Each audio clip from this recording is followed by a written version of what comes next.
Hi everyone, I am Vishnu. Welcome to our channel. இன்றைக்கி நம்ம சேனலில் என்னோடய ரூம் வந்து க்ளீன் பண்ணுற வீடியோ தான் பார்க்க போகிறோம். வாஷ் பண்ணி வச்சுருக்கிற துணிங்க எல்லாமேவும் மடித்து வைக்காமல் அப்படி இப்படியே கிடந்ததுனால அதெல்லாம் இன்றைக்கி எடுத்து வைக்கலாம், அதை வந்து ஒரு விளாக் எடுத்து போடலான்னு தான் இன்றைக்கி இந்த வீடியோ வந்து எடுக்கிறேங்க. பாப்பா ஸ்கூலுக்கு போயிட்டு வந்துட்டு அவளோட ஹோம்ஒர்க் வந்து செய்கிறதுக்கு ஸ்டார்ட் பண்ணிட்டா. குட்டி பாப்பாவும் எழுதணும் செய்யணும்னு சொல்லிட்டு அவளோட புக்ஸ் எல்லாம் எடுக்கிறதுனால 2 பேருமே கொஞ்சம் உடனே சண்டை வந்து அழுது கொஞ்சம் அவங்கள சமாதானம் பண்ணிவிட்டு அப்படியே என்னோடய வேலையை வந்து நான் வந்து செஞ்சுக்கிட்டு இருக்கிறேன். கடவுளோட அருளால் எங்களுக்கு வந்து 2 பெண் குழந்தைகள் வந்து இருக்காங்க. எல்லாரோட லைஃப்லேயுமே எல்லாருக்குமே எல்லாமே கிடைக்கிறது கிடையாது. கிடைச்ச எல்லாமே நமக்கு பிடிச்சதாக இருக்கும்னும் கிடையாது. நமக்குன்னு கிடச்சது கடவுளால் கொடுக்கப்பட்டது எல்லாமேவும் நம்ம பிடிச்சதாக நாம் தான் அக்செப்ட் பண்ணிக்கிடணும். நமக்கு இது பிடிக்கலன்னெலாம் இருக்கக்கூடாது.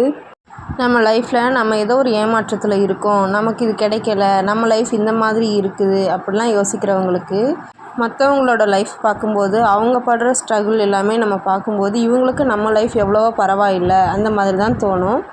ஸோ இதுக்கெல்லாம் ஒரு சொல்யூஷன் அப்படின்னு பார்த்தோம் அப்படின்னா நம்மளோட மைண்டை நாம் எப்போயுமே ஹாப்பியாக வச்சுக்கிடணும்.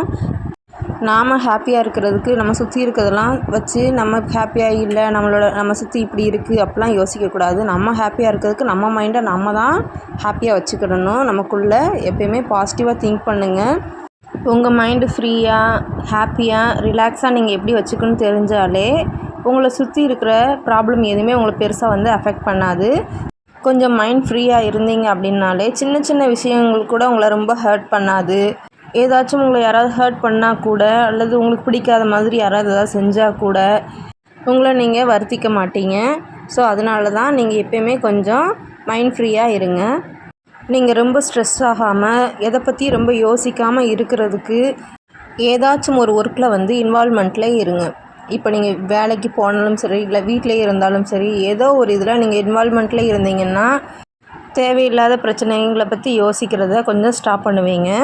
ஃப்ரீயாக தானே இருக்கோம், யார்கிட்டையாவது பேசலாம் அப்படின்னு சொல்லிட்டு நீங்கள் ஃபோன் பேசுகிறீங்க அப்படின்னா உங்களோட பேரண்ட்ஸாக இருக்கட்டும் இல்லை உங்கள் கூட பிறந்தவங்களாக இருக்கட்டும் இல்லை தெரிஞ்சவங்க ரிலேட்டிவ்ஸ் யாருக்காவதுனாலும் நீங்கள் ஃபோன் பேசுகிறீங்க இல்லை ஃப்ரெண்ட்ஸ் யார்கிட்டனாலும் பேசுகிறீங்க அப்படின்னா எல்லாருக்கிட்டையும் ஒரு லிமிட்டட் டைமில் மட்டும் பேசினாலே போதும்.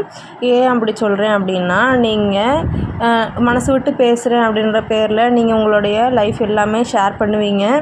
அதில் உங்களுக்கு பிடிச்சது பிடிக்காதது அப்படி சொல்லிட்டு எல்லாமே நம்ம ஃப்ரெண்டு தானே, நம்ம ரிலேட்டிவ் தானே, நம்ம பேரண்ட்ஸ் தானே அப்படின்னு சொல்லிட்டு நீங்கள் பேசுவீங்க. எல்லோரும் நீங்கள் சொல்கிற விதத்தில் எடுத்துக்கிட மாட்டாங்க. நீங்கள் சொல்கிற விஷயத்த அவங்க பாயிண்ட் ஆஃப் வியூவில் இருந்தோ ஏதோ சம்திங் உங்களுக்கு வந்து ஒரு அட்வைஸ் பண்ணுற மாதிரியோ ஏதோ சொல்லுவாங்க. எல்லாம் நல்ல விதமாக இருந்துட்டால் பிரச்சனை கிடையாது. அதை வச்சு உங்களுக்கு கூட கொஞ்சம் ப்ராப்ளம் ஆகி நீங்கள் கூட கொஞ்சம் ஸ்ட்ரெஸ் ஆகிறதுக்கு இது தேவையில்லாத பிரச்சனை தானே. இன்றைக்கி நீங்கள் ஒரு ப்ராப்ளம் அப்படின்னு சொல்லிட்டு நீங்கள் ஷேர் பண்ணி பேசியிருந்தீங்கனாலும் நீங்கள் ஏதோ அந்த ப்ராப்ளம் வந்து எப்படியோ சால்வ் பண்ணியிருப்பீங்க. ஆனால் நெக்ஸ்ட் டைம் நீங்கள் ஃபோன் பேசும்போது அவங்களுக்கு கால் பண்ணும்போது அவங்க எப்படி இருக்க, சாப்பிட்டியா, அதோடு மட்டும் ஸ்டாப் பண்ண மாட்டாங்க. அன்றைக்கி ஒரு ப்ராப்ளம் நடந்ததுன்னு சொன்னேன்ல, அது முடிஞ்சதா செஞ்சதா, நீ எப்படி முடித்த அந்த மாதிரி கேட்டு நீங்கள் அந்த விஷயத்த மறந்து கூட போயிருப்பீங்க. ஆனால் அவங்க இன்னும் அந்த இதில் வந்து ஞாபகம் வச்சு உங்கள்கிட்ட கேட்பாங்க. ஸோ அதை வச்சு கூட உங்களுக்கு ஸ்ட்ரெஸ் மறுபடியுமே அது ஒரு ஞாபகம் வந்து அது உங்களுக்கு ஸ்ட்ரெஸ் ஆகிறதுக்கு கூட ஒரு ரீசனாக இருக்கலாம். ஸோ அதனால் இதை கொஞ்சம் அவாய்ட் பண்ணிக்கோங்க. மேக்ஸிமம் ஹஸ்பண்ட் அண்ட் ஒய்ஃப்க்கு ஏதாவது ப்ராப்ளம் அப்படின்னா ஏதோ ஒரு பிரச்சனை அப்படின்றத போய் யார்ட்டையுமே மேக்ஸிமம் வந்து ஷேர் பண்ணாதீங்க. சாட்சிக்காரன் காலில் விழுறதுக்கு சண்டைக்காரன் காலில் விழலாம் அப்படின்னு சொல்லுவாங்க இல்லையா, அதை மாதிரி நீங்கள் சண்டை போட்டிங்களா நீங்களே உடனே ஒருத்தருக்கு ஒருத்தர் வந்து ஈகோ பார்க்காம உடனே வந்து நீ தானே இப்படி பண்ண, நீ இப்படி செஞ்ச அப்படி சொல்லி ஒருத்தருக்கு ஒருத்தர் வந்து பேசி ஒரு சாரி கேட்டோம் அப்படின்னா அதோடய முடிஞ்சு. எவ்வளோ கோவத்தில் இருந்தாலும் ஒருத்தர் வந்து பேசும்போது கொஞ்சம் வார்த்தைகள் வந்து கொஞ்சம் பார்த்து பேசுங்க. ஹஸ்பண்டாக இருந்தாலும் சரி ஒய்ஃபாக இருந்தாலும் சரி அந்த கோவத்தில் கொஞ்சம் வார்த்தைகள் வந்து பார்த்து பேசுனீங்க அப்படின்னா அவங்க ரொம்ப ஹர்ட் ஆக மாட்டாங்க. சப்போஸ் தெரிஞ்சோ தெரியாமலோ ஏதோ வார்த்தைகள் வந்து பேசிட்டீங்க அப்படின்னு சொல்லி உங்கள் மனசுக்கே தெரிஞ்சிச்சு அப்படின்னா மனசாட்சிக்கு விரோதம் இல்லாமல் அந்த சண்டை நடந்த உடனே தெரியாமல் இப்படி பேசிட்டேம்மா அல்லது தெரியாமல் இது பேசிட்டேங்க அப்படின்னு சொல்லிட்டு ஒருத்தருக்கு ஒருத்தர் வந்து பேசி அந்த டைமே வந்து சால்வ் பண்ண பாருங்கள். முடிஞ்ச அளவுக்கு ஏதாவது பிரச்சனை நடந்துச்சுன்னா எவ்வளோக்கு எவ்வளோ நீங்கள் வந்து சீக்கிரமாக அதை வந்து சால்வ் பண்ணுவீங்களோ அவ்வளோக்கு அவ்வளோ சீக்கிரமாக பண்ணால் தான் உங்கள் ரிலேஷன்ஷிப் வந்து ரொம்ப நல்லாயிருக்கும். ஒருத்தருக்கு ஒருத்தர் விட்டு கொடுத்து போனால் தான் லைஃப் நல்லாயிருக்கும்னு சொல்லுவாங்க.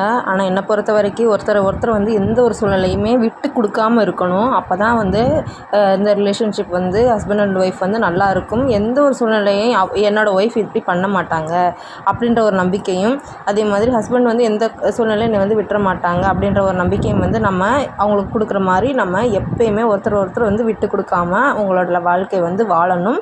ஹஸ்பண்ட் ஒய்ஃப் 2 பேருக்குமே பொறுப்புகள் அப்படின்றது இருக்கும். அதையும் தாண்டி ஃபேமிலியில் அவங்களுடைய பேரண்ட்ஸையும் அவங்க கவனிக்கணும். அதுக்கு ஈக்குவலாக ஒய்ஃபையும் பார்க்கணும். 2 பேருக்கு நடுவில் எந்த ஒரு ப்ராப்ளம் வராமல் பார்க்கணுன்ற அந்த ஒரு கட்டாயத்தில் வந்து ஹஸ்பண்ட் வந்து இருப்பாங்க. ஒய்ஃப்க்குமே இதில் வந்து பங்கு இருக்குது. இருந்தாலும் ஒய்ஃபோட ஃபஸ்ட்டு ப்ரியாரிட்டி யார் அப்படின்னா எப்போயுமே தன்னோட ஹஸ்பண்ட் தான். அவங்க எக்காரணத்தை கொண்டு தன்னோட ஹஸ்பண்ட் வந்து எதுக்காகவும் விட்டு கொடுக்கக்கூடாது அப்படின்னு சொல்லி நினப்பாங்க. அதே மாதிரி யாருக்காகவும் எந்த ஒரு சூழ்நிலைக்காகவும் ஒய்ஃபையும் விட்டு கொடுக்கக்கூடாது. ஒவ்வொரு ஃபேமிலியில் ஒவ்வொரு இஷ்யூஸ் வந்து கண்டிப்பாக இருக்கும். முடிஞ்ச வரைக்கும் உட்காந்து பேசினாலே பாதி ப்ராப்ளம் வந்து சால்வ் ஆயிரும். அப்பப்போ டைம் கிடைக்கும்போது முடிஞ்ச வரைக்கும் ஒருத்தருக்கு ஒருத்தர் பேசி ஃபேமிலியில் இருக்கிற எல்லாருக்குமே கொஞ்சம் நேரம் டைம் ஸ்பெண்ட் பண்ணோம் அப்படின்னாலே ஃபேமிலி வந்து ஓரளவுக்கு ஹாப்பியாக தான் ரன் ஆகும். எல்லோரும் எதுக்காக இப்படி ஓடி ஓடி உழைச்சி எதுக்காக இப்படி ஓடுறோம் அப்படின்னாலே தன்னோட குடும்பத்துக்காக தான். தன்னோட குடும்பத்துக்காக ஓடுறோம் உழைக்கிறோம் அப்படின்றதுக்காக குடும்பத்தில் ஒரு சந்தோஷமே இல்லாமல் உழைச்சி பிரயோஜனமே கிடையாது. அதனால் ஏதாவது ஒரு ப்ராப்ளம் இருந்தது அப்படின்னா ஃபேமிலியாக எல்லோரும் உட்காந்து கொஞ்ச நேரம் பேசினாலே ஓரளவுக்கு நம்மளோட சால்வ் பண்ண முடியும். சில ஃபேமிலியில் மேரேஜ் ஆகி 1 இயர் ஆச்சு, 2 இயர் ஆச்சு, இன்னும் பேபி வந்து குழந்தை பிறக்கலை அப்படி சொல்லிட்டு ப்ராப்ளம் வந்து இருக்கும். அப்படிப்பட்ட சூழ்நிலையில் இருக்கிறவங்க எப்பயுமே மைண்டை ரொம்ப ரிலாக்ஸாக வச்சுக்கணும். எப்பயுமே அந்த குழந்தைய பற்றி தனக்கு குழந்தை இல்லை அப்படின்ற விஷயத்த வந்து ஆள் மனசில் பதிய வைக்கக்கூடாது. எப்பயுமே ஹாப்பியாக இருங்க. உங்களை சுற்றி நல்லா பாசிட்டிவாக பேசுகிறவங்க நல்லா சந்தோஷமாக இருக்கிற மாதிரி பார்த்துக்கோங்க. உங்கள்கிட்ட எப்போ பார்த்தாலும் இந்த குழந்தைய பற்றி பேசிட்டு எப்போ குழந்தை பிறக்கும், இன்னும் குழந்தை இல்லையா, அந்த மாதிரி பேசுகிறவங்கள கொஞ்சம் தள்ளியே நீங்கள் இருங்க. அது உங்களோட பேரண்ட்ஸாக இருந்தாலும் சரி, ரொம்ப ரிலேட்டிவாக இருந்தாலும் சரி, யாராக இருந்தாலும் சரி, உங்களை வந்து ஸ்ட்ரெஸ் ஆக்குற மாதிரி பேசுனாங்க அப்படின்னா கொஞ்சம் நாளைக்கு அவங்கள்ட்ட வந்து கொஞ்சம் தள்ளியே இருங்க. ஒவ்வொருத்தர் ஃபேமிலியில் ஒவ்வொருத்தர் அந்த மாதிரி கேட்பாங்க. இன்னும் குழந்தை இல்லையா, இந்த மாதம் உங்களுக்கு இப்படி ஆயிடுச்சா அப்படி சொல்லிட்டு அந்த மாதிரியே கேட்பாங்க. அப்படி கேட்குறவங்கள விட்டு நீங்கள் கொஞ்சம் தள்ளியேறுங்க. கொஞ்சம் நாளைக்கு அவங்கள்ட்ட வந்து நீங்கள் பேசாமல் அவாய்ட் பண்ணுறது ரொம்பவே நல்லது. நீங்கள் அப்படி இருக்கிற சூழ்நிலையிலேருந்து கொஞ்சம் வெளில வந்து நீங்கள் வேறு ஏதாவது ஒரு ஜாப்புக்கு போகலாம். இல்லை அப்படின்னா நீங்கள் கொஞ்சம் இடம் விட்டு இப்போ வாடகை வீட்டில் இருக்கீங்க அப்படின்னா வேறு வீட்டுக்கு ஷிஃப்ட் ஆகலாம்.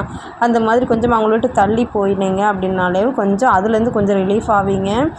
மந்த்லி நீங்கள் இப்போ பீரியட்ஸ் டேட் வரப்போகிறதுக்கு முன்னாடியே டேட் வரப்போகுது, இந்த மந்த் வந்து வந்துருமா வராதா, பேபி வந்து கன்ஃபார்ம் ஆகுமா, அந்த மாதிரி எக்ஸ்பெக்ட் பண்ணவே செய்யாதீங்க. நீங்கள் அந்த குழந்தைய பற்றி நினப்பே வைக்காதீங்க. குழந்த பிறக்கிற வரைக்கும் உங்களுக்கான டைம் நினச்சிக்கோங்க. இது வந்து நம்ம லவ் பண்ணுறதுக்கான டைம். இந்த டைமில் வந்து நம்ம எவ்வளோ ஹாப்பியாக இருக்கணுமோ அவ்வளோக்கு அவ்வளோ ஜாலியாக நம்ம 2 பேருமே சேர்ந்து தனியாக நம்ம அந்த உலகத்தை சுற்றி பார்க்கலான்ற மாதிரி நீங்கள் நல்லா 2 பேருமே முடிஞ்ச வரைக்கும் டைம் ஸ்பெண்ட் பண்ணி நல்லா ஹாப்பியாக ஜாலியாக இருங்க. தனிப்பட்ட முறையிலையுமே குழந்தைய பற்றி கவலைப்பட்டு அழுது ரொம்ப உங்களை உடலை வருத்திக்கிட்டு அந்த மாதிரி இருக்காதீங்க. உங்களால் முடிஞ்ச வரைக்கும் ஸ்ட்ரெஸ் ஃப்ரீயாக இருங்க. மைண்ட் ரொம்ப ஃப்ரீயாக வச்சுக்கோங்க. எந்த ஒரு ஸ்ட்ரெஸ்ஸும் இல்லாமல் அந்த குழந்தைய பற்றி ஏக்கம் இல்லாமல் ஒவ்வொரு மந்த் வரும்போது அந்த டேட்டை வந்து பார்த்துட்டு வெயிட் பண்ணி அந்த மாதிரியும் இருக்காதீங்க. கொஞ்ச நாளைக்கு உங்களோட என்விரான்மெண்ட் கூட கொஞ்சம் சேஞ்ச் பண்ணி கூட இருந்து பாருங்கள். அப்படிலாம் இருந்தீங்க அப்படின்னா ஏன்னா மோஸ்ட்லி நிறைய பேருக்கு மற்றவங்க கேட்குறது நீங்கள் ஃபஸ்ட்டு ஜாலியாக கொஞ்ச நாள் வந்து மேரேஜ் ஆன புதுசில் வந்து கொஞ்சம் நீங்கள் ஜாலியாக எல்லோரும் இருந்திருப்பாங்க. குழந்தை வந்து கொஞ்சம் தள்ளி இருக்கலாம் அந்த மாதிரி கூட நினச்சிருந்துருப்பாங்க. ஆனால் கொஞ்சம் நாளுக்கு அப்புறம் யாருமே கேட்காம இருந்தால் தெரியாது. சுற்றி இருக்கிறவங்களாம் என்ன குழந்தை எப்போ பிறக்கும், குழந்தை இல்லையா, அந்த மாதிரிலாம் கேட்கும்போது நீங்கள் ரொம்ப அதுக்கப்புறம் தான் யோசிக்க ஆரம்பிப்பீங்க. ரொம்ப ஸ்ட்ரெஸ் ஆவீங்க. இதனால கூட நிறைய பேருக்கு நார்மலாக நடக்க வேண்டிய விஷயம் வந்து கொஞ்சம் நமக்கு வந்து ஒரு ஸ்ட்ரகிள் ஆகிற மாதிரி ஆயிரும். இப்படி நமக்கு நார்மலாக நடக்கிற விஷயம் மற்றவங்களால நமக்கு ஓவர் திங்க் பண்ண வச்சு அது ரொம்ப ஸ்ட்ரெஸ் ஆச்சு அப்படின்னால அது நெகட்டிவில் தான் போய் முடியும். அதனால் கொஞ்சம் நீங்கள் பாசிட்டிவாக எப்போயுமே பாசிட்டிவாக இருங்க. மைண்டை வந்து ரிலாக்ஸாக வச்சுக்கோங்க. ஒரு ஏக்கத்தோட ஒரு கவலையோட அந்த குழந்தைய பற்றி ஏங்கி இந்த மாதம் நமக்கு தங்கிருமா அப்படி சொல்லி ஏக்கத்தோடு அப்படிலாம் இருக்காதீங்க. கவுண்ட் பண்ணிக்கிட்டு இருக்காதீங்க. டேஸ் எல்லாமேவும் நடக்கிறது தன்னப்போல் நடக்கும். நீங்கள் எவ்வளோக்கு எவ்வளோ ஹாப்பியாக இருப்பீங்களோ அந்த மாதிரி ஹாப்பியாக இருங்க. உங்களை சுற்றி நெகட்டிவாக இருக்கிற பீப்புள்லேருந்து கொஞ்சம் தள்ளி இருங்க. வீட்டில் எவ்வளோ ப்ராப்ளம் வந்தாலும் சரி அதை வந்து எப்படி நம்ம சரி பண்ணி கொண்டு வரணும்னு தான் நம்ம யோசிக்கணும். சப்போஸ் நீங்கள் இப்போ ரொம்பவே ஸ்ட்ரெஸ்ஸாக இருக்கீங்க, ரொம்ப நீங்கள் வந்து கவலையில் இருக்கீங்க, அழுதுகிட்டே இருக்கீங்க, அல்லது நீங்கள் ரொம்ப கவலையாக யார்கிட்டையுமே பேசாமல் சாப்பிடாம உங்களை ரொம்ப வருத்திக்கிட்டு நீங்கள் இருக்கீங்க அப்படின்னா, அந்த சமயத்தில் கூட இருக்கிற பார்ட்னர் தான் தயவு செஞ்சு அவங்கள கொஞ்சம் டேக் கேர் பண்ணுங்கள். எல்லாருமே எல்லாமே வாய் திறந்து சொல்ல மாட்டாங்க. சிலர் வந்து எதுவுமே பேசாமல் அமைதியாக கூட இருப்பாங்க. கூட இருக்கிறவங்க கொஞ்சம் புரிஞ்சு எதுக்காக இப்படி இருக்காங்க, அல்லது அவங்க எதுவும் சொல்லலைன்னா கூட நீங்கள் சொல்கிறதுக்கான வாய்ப்பை வந்து உருவாக்கி கொடுக்கலாம். என்னம்மா என்ன ஆச்சு அப்படி சொல்லி நீங்கள் கேட்கலாம். இல்லை வெளியில் எங்கேயாவது கூட்டு போய் அந்த மாதிரி கொஞ்சம் ரிலாக்ஸாக பேசி பார்க்கலாம். அப்போது அவங்க மனசில் இருக்கிறது ஈஸியாக பேசுகிறதுக்கு வாய்ப்பு இருக்குது. மனசில் இருக்கிறத வந்து அவங்க பேசிட்டாங்க அப்படின்னாலே எவ்வளோ பாதி பாரம் வந்து குறைஞ்ச மாதிரி ஆகிரும். இப்படி இருக்கிற சமயத்தில் வாழ்க்கையை வெறுத்து போய் வாழ்க்கையை முடிச்சுக்கணும்லாம் நினைக்கக்கூடாது.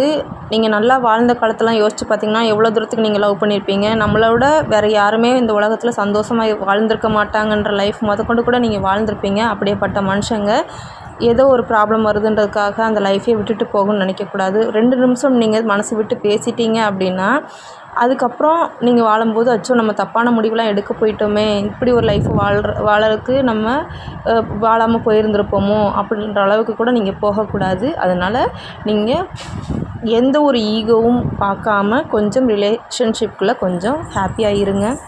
முடிஞ்ச வரைக்கும் மனசு விட்டு பேசுங்க. நமக்கு குழந்தை பிறக்கிறதுக்கு ஸ்ட்ரெஸ் கூட ஒரு காரணமாக இருக்கலாம். அதனால தான் சொல்கிறேன், ரொம்ப ஸ்ட்ரெஸ் ஆகாதீங்க. கடவுள் நமக்கு கொடுக்கும்போது கண்டிப்பாக கொடுப்பாங்க. அதுக்காக நமக்கு இந்த பாக்கியம் இல்லையான்லாம் நினைக்கக்கூடாது. கண்டிப்பாக நம்ம எல்லாருக்குமே இந்த பாக்கியம் இருக்குது. கொஞ்சம் பொறுமையாக மட்டும் இருங்க.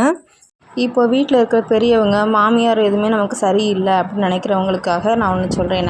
எனக்கு தெரிஞ்சது நான் சொல்கிறேன்.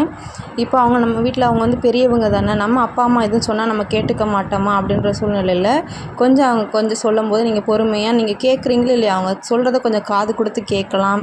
அது மாதிரி அவங்க உங்கள்கிட்ட எல்லா டைமுமே கோவப்பட்டுட்டு இருக்க மாட்டாங்க, அப்படி தானே.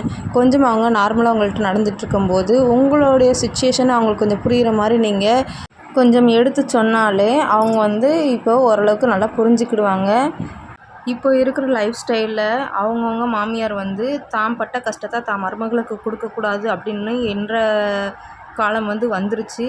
மோஸ்ட்லி நம்மளை தன்னோட பேரண்ட்ஸ் மாதிரியே கவனிச்சுக்கிற மாதிரி தான் இருக்கிறாங்க மாமனார் மாமியார் எல்லாருமேவும். ஸோ நீங்கள் வந்து உங்களுக்கு ப்ராப்ளம் இருந்தது அப்படின்னா அவங்க நார்மலாக உங்கள்கிட்ட இருக்கும்போது கொஞ்சம் உங்களுடைய சூழ்நிலை எடுத்து சொல்லுங்கள். அதுலேயே அவங்க புரிஞ்சுக்குப்பாங்க. சப்போஸ் நீங்கள் ஏதாவது தப்பாக புரிஞ்சுருந்தீங்க அப்படின்னாலும் அவங்க வந்து உங்களுக்கு கிளியர் பண்ணிடுவாங்க. அதனால் எந்த ரிலேஷன்ஷிப்பாக இருந்தாலுமே மனசு விட்டு கொஞ்சம் பேசுங்க. பேசுகிறதுலே பாதி ப்ராப்ளம் வந்து சால்வ் ஆகிரும். அது மாதிரி பேசுகிற விதம்னு ஒன்று இருக்குது. பேசும்போதே நீங்கள் வந்து இந்த ப்ராப்ளம் வந்து சால்வ் ஆகிடணும், இதுக்கப்புறம் ஹாப்பியாக இருக்கணுன்ற மைண்ட் செட்டில் நீங்கள் பேசணும். நீங்கள் பேசும்போது பிரச்சனையை வந்து இன்னும் கொஞ்சம் வளர்க்கணுன்ற மாதிரி மைண்ட் செட்டில் நீங்கள் பேசக்கூடாது. அப்படின்னா அது வந்து ப்ராப்ளம் வந்து அதிகமாக தான் போகும். அதனால் நீங்கள் எப்போவுமேவும் இந்த ப்ராப்ளம் இதோட முடியணும் அப்படின்ற மைண்ட் செட்டில் நீங்கள் எந்த ஒரு ரிலேஷன்ஷிப்கிட்ட பேசினாலும் பேசணும். மேக்ஸிமம் எப்போயுமே தனிமையாக இருக்கிறது மட்டும் அவாய்ட் பண்ணிடுங்க. நீங்கள் இப்போ தனியாக இருக்கீங்க அப்படின்னாலும் உங்கள் மைண்டு வந்து லோன்லியாக ஃபீல் பண்ணுற மாதிரி வச்சுக்காதீங்க. வீட்டில் தனியாக இருந்தாலும் உங்களுக்கு பிடிச்ச மாதிரி வேலைகள் ஏதாவது செஞ்சுக்கிட்டே இருங்க. ஏதாச்சும் அல்லது வேலை எதுவுமே இல்லைன்னா சும்மா ட்ராயிங் பண்ணலாம், இல்லை ஏதாவது உங்களுக்கு ஸ்டிச் பண்ண தெரிஞ்சால் ஸ்டிச் பண்ணலாம். ஏதோ ஒரு சம்திங் உங்களுக்கு பிடிச்ச விஷயத்தில் நல்லா இன்வால்வ்மெண்ட்டாக இருங்க. உங்களை நீங்கள் எப்போவுமே என்கேஜ்டாகவே நல்லா ஒரு பிஸியாகவே வச்சுக்கோங்க. நீங்கள் ஃப்ரீயாக இருந்து கண்டதையும் போட்டு யோசிச்சுட்டு மனசை போட்டு குழப்பிக்கிட்டு இருக்காதீங்க. எப்போயுமே நல்லா பிஸியாக ஹாப்பியாக இருங்க. எப்போயுமேவும் ஹஸ்பண்ட் அண்ட் ஒய்ஃப்குள்ளே ஏதாவது ப்ராப்ளம் வரும்போது தேர்ட் பர்சன் யாராவது வந்து உனக்கு இந்த லைஃப் தேவையா, உனக்கு இந்த லைஃப் பிடிச்சிருக்கா, அந்த மாதிரி ஏதாவது கேட்டாங்க அப்படின்னா உங்களுக்கு அது பிடிச்சிருக்கும். ஆனால் மற்றவங்க வந்து உங்களை கன்ஃபியூஸ் பண்ணுறதுக்காகவே ஏதாவது கேட்பாங்க. அப்படி கேட்குறாங்க அப்படின்னா அந்த சமயத்தில் நீங்கள் எனக்கு வாழ்க்கையில் வந்து பல கஷ்டங்கள் இருந்தாலும் அதையும் தாண்டி உங்களுக்கு உங்கள் ஹஸ்பண்ட் வந்து பிடிக்கும், அப்படி தானே, அல்லது உங்களோட ஒய்ஃப் வந்து உங்களுக்கு பிடிக்கும் அப்படின்றதுனால உங்களோட லைஃப் பார்ட்னர் வந்து உங்களுக்கு ரொம்பவே பிடிக்கிறதுனால நீங்கள் ஒரே வார்த்தையில் சொல்லிடுங்க, எனக்கு எவ்வளோ கஷ்டம் இருந்தாலும் அதையும் தாண்டி என்னோடய பார்ட்னர் வந்து எனக்கு ரொம்ப பிடிக்கும், அதனால தான் நான் அந்த லைஃப் வந்து சர்வே பண்ணுறேன் அப்படின்னு சொல்லிடுங்க. ப்ராப்ளம் இல்லாத லைஃபே கிடையாது. ஸோ ஏதாவது ஒரு ப்ராப்ளம் வந்ததுன்னா அது எப்படி டேக்கிள் பண்ணி நம்ம வெளியில் வரணும்னு தான் நீங்கள் பார்க்கணும். ஸோ யாராவது உங்களை வந்து கூட இருக்கிறவங்களே ஏதாவது பண்ணுறாங்க அப்படின்னு சொல்லி தெரிஞ்சிச்சுன்னா அதுக்கடுத்து அவங்க பேசாதபடிக்கு நீங்கள் வந்து ஏதாவது ஒரு வார்த்தையை சொல்லி அதுலேருந்து நீங்கள் வெளியில் வர பாருங்கள். கண்டதையும் போட்டு யோசிக்காதீங்க. உங்கள் பார்ட்னருக்கு உங்களுக்கு பிடிக்காமல் இருந்ததுன்னா இவ்வளோ தூரத்துக்கு நீங்கள் லைஃப் ரன் பண்ணி வந்திருக்க மாட்டீங்க. ஒருத்தருக்கு ஒருத்தர் பிடிக்க போய் தான் எப்படியோ உங்கள் லைஃப் வந்து இவ்வளோ தூரம் போய்கிட்டு இருக்குது. எந்த ஒரு மனுஷங்களும் சாதாரணமாக நம்ம வாழ்க்கையில் வந்து வரமாட்டாங்க. அவங்க எல்லாருமே கடவுளால் நமக்காக அனுப்பப்பட்ட வரங்களாக தான் இருப்பாங்க. ஸோ உங்களுடைய பார்ட்னரை என்றைக்கும் இழக்காதீங்க. Always be happy. Take care your self. என்னோடய அனுபவத்துலேருந்து நான் தெரிஞ்சுக்கிட்ட விஷயத்த ஷேர் பண்ணியிருக்கிறேன். உங்களுக்கு பிடிச்சிருந்துச்சுன்னா மறக்காமல் லைக் பண்ணுங்கள். நான் போடுற வீடியோஸ் எல்லாம் பிடிச்சிருந்துன்னா என்னோடய சேனலை சப்ஸ்கிரைப் பண்ணிக்கோங்க. தேங்க்ஸ் ஃபார் வாட்சிங்.